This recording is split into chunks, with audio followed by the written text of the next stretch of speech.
Hey, Dominic, the CX guy. Nice to see you again, or welcome to the channel if you're new. Quick intro about me. Dominic, I've been a Zendesk consultant for the past 8 years. I've been a Zendesk partner for the past 2 years. And I've recently finished a subcontracting agreement with Zendesk where I helped them with the surge in recent projects. And I'm here to share some of that knowledge. So quick tip is I got a new camera. Hopefully this is better. I am very excited about it. And yeah, I hope this will make a bit of a difference in how this video plays out. Albeit nobody told me like, oh, your video quality sucks. Well, but it's anyway, I'm being self-conscious about it. I got this new camera. So the way that this works is like I'm here to share some of the knowledge that I've gained throughout my experience as a Zendesk expert and a customer experience um, expert, because now I'm over a decade into the domain. So I just want to, I created this channel with the purpose of sharing some of my knowledge and also to learn new things, because yeah, the best way to learn new things is to talk about these things, and then somebody comes along and says like, what about the other way of looking at things? And that's how you learn. Anyway, so today, focus back on Zendesk. I'm going to be talking about continuing the discussion about Zendesk Guide, because this week, for some reason, yeah, this came up of having to speak about Guide, because usually the videos that I make are, yeah, related to the day-to-day work that I do. And this week has been focused starting with Guide, and now I'm doing it again. So today I'm going to be walking you through Guide and how it works. And if you're unfamiliar with it, I'm going to give you like a quick run through. I'll try not to be too in depth with the details. I sometimes tend to do that, but yeah, let's see what we can do. I'm going to share my screen. We're going to navigate to the guide, and yeah, I'm going to give you a quick run through of what you can do in it. And as a small, let's say, thing to look forward to, I am creating like a course for how to set up Zendesk, specifically how to set up the guide channel. And it's going to be a detailed, in-depth analysis, which is going to be maybe like 2 hours long. And yeah, hopefully that's going to help you. So I'm going to share my screen and we'll dive right into it. I'm so excited for this new camera. Alrighty, so let's see, share my screen. Come on, work. Okay, my mouse is back. Okay, cool. So I'm using my test account. So we're going to navigate to the guide. All right, so I am using a enterprise account. This is a test account with enterprise. If you're using other types of accounts like professional or growth, it's going to be slightly different, but I'm going to touch on the differences in a bit. So now I am in the guide. I don't have any custom theme. I've made a video about how to customize your themes, and you can go ahead and watch that. It was from video from yesterday. Um, Please consider subscribing if you enjoy this content, and maybe a comment if you like to see some special content. I'd love to help out, and it also helps me out with the YouTube algorithm. All right, so guide. So I'm going to go to guide admin, right? Because I'm logged in as an admin. Okay, so first thing we see is the management of articles. So manage articles, which in itself is the interface where you, at least as a manager, you'll be spending a lot of time in, because you'll be needing to update articles and update content on a frequent basis. And yeah, I've can't stress enough how important it is to have a rich knowledge base, because if you have a product documented, then users can help themselves, and you don't you have to yeah, you have less headcount in your company, because there's users can just search the articles on Google, or the answer bot, maybe if you use it, can just give them suggestions to read articles. So okay, so all articles, this is everything that I have into my in my interface, in my guide. So on the left hand side, I have a navigation, right? So first is manage articles, and then I have a list of filters for my articles. So I have my published articles, I have my drafts, in which in my drafts is the articles that have not published yet. So this includes like in progress or ready to publish or ready to review. We'll create an article and put it in ready to review as well. So then review status, this is only available for enterprise, so this type of account. And this is all down to, for example, if you have a publishing structure, like if, for example, you're an admin and you want to proofread everything before you publish it, then maybe you can create that hierarchy of somebody who's writing the article. They are then putting it in a draft mode or ready to review, and somebody proofreads it, adds a little bit more text or edits the text, and then it gives it another status which is ready to publish. So um, let's say that this you would run through this type of process where somebody writes it, they're here in progress, then somebody comes in and proofreads it, and then ends up in here in waiting your review, and then ready to publish, where you, as a, for example, as an admin, you would go in and publish it after you're happy with it. This is also very handy because it's a way for me well, have a way to um, assign different articles to some of my team members for them to review. So assign to me articles that I have to review, or I have to proofread, or I have to edit, or I have to even continue. Then scheduled, this is a great cool feature if you have marketing campaigns, for example, and you want to synchronize with, say, launching of a new product, and you want to have the knowledge base for that product, like some frequently asked questions for that specific product that you anticipate clients are going to need. You can schedule it in here, so it gets published at the same time. Needs verification, right? So these articles need, after a certain time, articles will you have this let's say Zendesk has this built-in way to remind you to update your articles and keep them in good shape, so people are engaged by them, and yeah, so a continuous flow of you improving on them. I had this turned on for 30 days, so every 30 days it would ask me like, hey, can you please verify your articles, everything is in order. Yeah, and then captured knowledge base. This is something which comes from the knowledge base capture app. So if you're unfamiliar with that, I have I will make a video about that as well. I can't cover it right now. Content queues is a new feature which yeah, I don't want to get into it right now because this is a whole video in itself. And archived is, yeah, well, your deleted articles.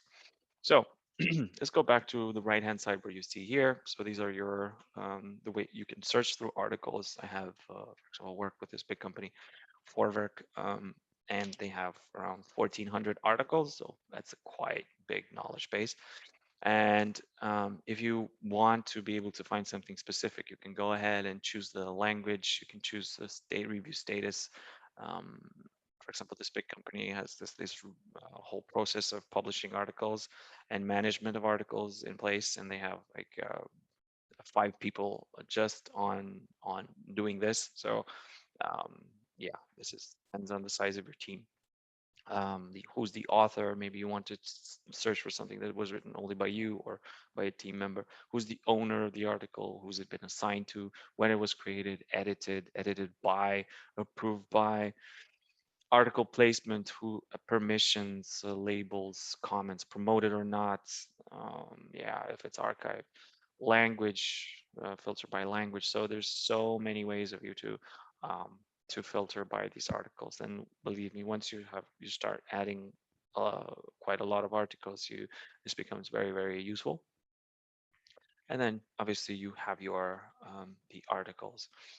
So what I want to do now is I want to add an article, and I want to put it here in awaiting review. So add article. Where is my product? Let's call this. Let's take some random text. I love lorem ipsum. Let's take this one, copy it, paste it. Done. All right. So Who's this managed by? Editors and publishers. Yeah, I don't want to leave this just to admins because it gives too much, gives me more responsibility. And as an admin, I need to focus on a lot other things, at least in smaller companies, right? As an admin in like a 20, 30 team, large, like 20, 30 headcount team, you kind of do a lot. So you don't have time to do everything. Larger teams, yes, do it for admins. Who is this visible to? Let's make it available to everyone. In the section, I want to put this in category laptops in MacBook sections. Thank you. Not open for art, open for comments. I'm the author. I like that. I'm the owner. Good. No templates. So let me just save this. All right, so this is now going to appear in my drafts, which is amazing. So where is my product? This is my article, right? So I go in and let's imagine I'm somebody who proofreads articles. I edit it and I say, yeah, very good. Let's edit the article. Let's put like this. Let's put a uh, bullet point to make it nicer, etc. And now, what do I want to do? I want to submit it for review because I want somebody to review what I've done in order to. My mouse is like. Yeah, so here we go. It appeared in waiting for review. Somebody will pick it up, edit it some more, or just read it and just approve it, right? So this approval process is amazing because, yeah, depending on how much knowledge base you have, then it's amazing for you to. Sorry, still here in drafts, and so let's see. This is my article, which is ready to publish now, and I am an administrator, and I say, sure, I can still turn it back and say, I've made some edits. Please go ahead and see it again. I can assign it to someone. So yeah, there. Let's assign it to Paul. Hey, Paul, please look into this. Oh man, why is my mouse doing this? It was working fine until I changed the batteries. All right, anyways, so now I can submit it for review again, and I can also publish it. So no, I don't want to assign it anymore. So now it is published. So from 9, it jumped to 10. Amazing. All right. So I guess I can walk you through some other, um, yeah, some other features in the guide. So the moderation of content. If I want to have my, for example, my content moderation enabled, I can go in and I say, and I can, for example, um, ask myself to watch what users are posting like as comments, and I go in and I proofread those and I approve them and publish them. So I don't necessarily allow people to write some harmful comments that will maybe affect the business. I can also have detection by keywords like that. If I put in there, and I do allow publication directly of comments, if I have, for example, yeah, some ugly words that people use, you can go in and yeah, reject those and yeah, unpublish them. Also review the spam, obviously what that means, self-explanatory, right? So everything that ends up in here, I can um, yeah, either save from here or just to permanently delete. So this is arrange content, so arranging articles. So this is amazing because yeah, it's a very cool feature with drag and drop. I can just play around with this, and it's really cool. I can do the same going deeper, like with sections. I can do the same with articles. I can drag and drop these and arrange the order in which they are being displayed. I can import articles. So this is a very cool feature. Um, if you have these written down in your Google Drive somewhere, in a document like a Google Doc, Zendesk can go in and fetch those it's not necessarily the best formatting. You have to keep in mind that you have to keep a certain formatting for the way you write the articles in order for them to be picked up and rightfully put um, into Zendesk. So give this a try. It's really cool. Then comes this part which I covered yesterday, but not in here. I covered like what special features you could use to customize your theme, right? So by the default one is Copenhagen, and you can go in and choose a theme. For example, for the marketplace, you can import a theme or add from GitHub if you have your developers working in there. Um, yeah, if you're just starting out, just don't, if you don't want to spend too much money, it makes sense, just use the Copenhagen theme and that's fine. Or just choose like one from the marketplace, which is not, it's like affordable. It's maybe like under $1,000. And it makes no sense to spend money on something which you don't know how you're going to be using. There's plenty of features on how to customize and make your knowledge base more efficient. So it caters to the need of your users. So this is the place where you would go in and you would, yeah, go basically go in and customize, and you'd be able to just off the bat just assign some colors, fonts, brands, images. Like this header image can be changed, right? So replaced with something that is more relevant to you. So I highly recommend that you go through this. It's not necessarily um, the most advanced, but it doesn't require coding skills either. So it's a very good start. Yeah, suggested articles on search, amazing. I like this feature. It's like an almost like an auto complete feature. Scope search and knowledge base. So search results are confined to the category they are used in. It's also very good if you have like a big knowledge base. You go in and you search through, for example, in the laptops, and you search only in those laptops, because it makes sense if you have a lot of knowledge base, like hundreds of articles, to just show what is relevant in that category. So scope search in community, search results are confined to the topic the user is in. Again, in the community, you have same type of structure, but it's a little bit more reduced. Have topics and posts, and you just search in those topics. Yeah, and change different elements to your article page and homepage elements. I'm going to let you have a look in here because yeah, it's really very useful. Now moving on, this is where where we keep, for example, user segments and management permissions. So I've created a video how to create user segments and how those work. Best practices in another video. Go ahead and see it. You also, in the same manner, you create management permissions, like much in the same way you allow permissions, for example, for only a specific type of user to see some special content. You also create like management permissions for different teams. For example, a team manages, let's say, billing content, a team manages product documentation, and you keep these separate and you give them separate permissions to edit. Then the general settings of the guide. So um, very quickly, so anonymous voting on articles, so users don't necessarily have to log in. This is cool. For example, Zendesk uses it on their main community, on their main help center, and it's very useful. And you'll see that very bravely Zendesk allows even negative comments. Sometimes when people are upset that there are some features are not included in the roadmap, they just downvote, and there's quite a few articles which have more downvotes than they have upvotes.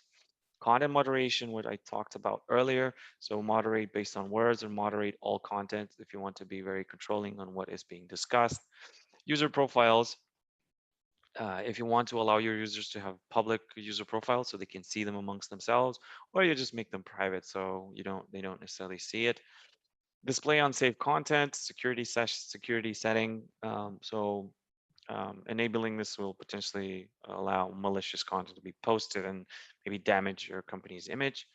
Require sign-in. So this is really, really cool. So users would be limited to see the help center only if they are logged in.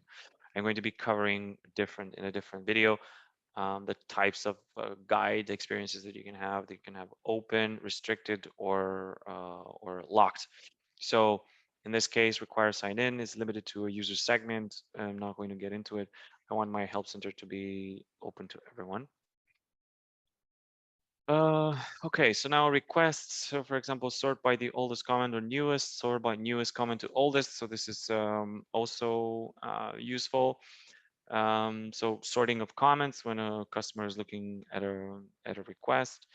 Enable agents to manage requests from the help center, which is also very useful because agents can submit requests through the forums. It didn't used to be available, and it's a new feature, and I love it because sometimes I've developed some Zendesk instances that were only used for internal purposes, not for customer facing. And the people who were using Zendesk were agents, and they also needed to fill out a form. So as an agent, right, as an admin, or as an agent, you couldn't use the form. Why? Because you're just an agent. You can just create the ticket from inside Zendesk. So it wasn't available. So the workaround was for agents to open the window, sorry, the guide form in an incognito window, so a private browsing window, and they would fill out the request there. But like thankfully this is now available in here, and agents could use it. Integrations that you can do with Google Analytics, very cool features that you can do with this because it offers a little bit more insight into how users perceive your help center or your guide, and if what knowledge base they browse through in more detail. You introduce your tracking, your Google ID in here and a tracking ID, and that's it. Powered by Zendesk logo. No thanks, bro. Yeah, I'm not going to activate Google Analytics just yet. Anyway, I'm just going to update with what I've done here. It was this enabling agents. Article verification, so feature I mentioned earlier, like if you want to have a rule, I had it for 30 days, where Zenna sends me an email like, hey, please check your articles, so we make sure that they are up to date. Language settings, right? So the languages that I have enabled in my guide, the languages that I have enabled in my support are different from the ones in here. So you have to be mindful that whatever languages you support in support, like in your main Zendesk instance, you have to activate them here as well. And then search settings, yeah, this is a different topic in itself. So I'm not going to get into the in-depth of this because this is another discussion. Anyway, this has been a quick rundown or run through, or I don't know how to call it, of the guide. Hopefully hopefully this helps you. And if you have any questions, I'm very open to yeah, to hearing your questions. I will be coming back with my next lesson from Tuesday till Friday. So Tuesday, Wednesday, Thursday, Friday, I'm around and I make these videos. And yeah, I'll see you next time. Bye.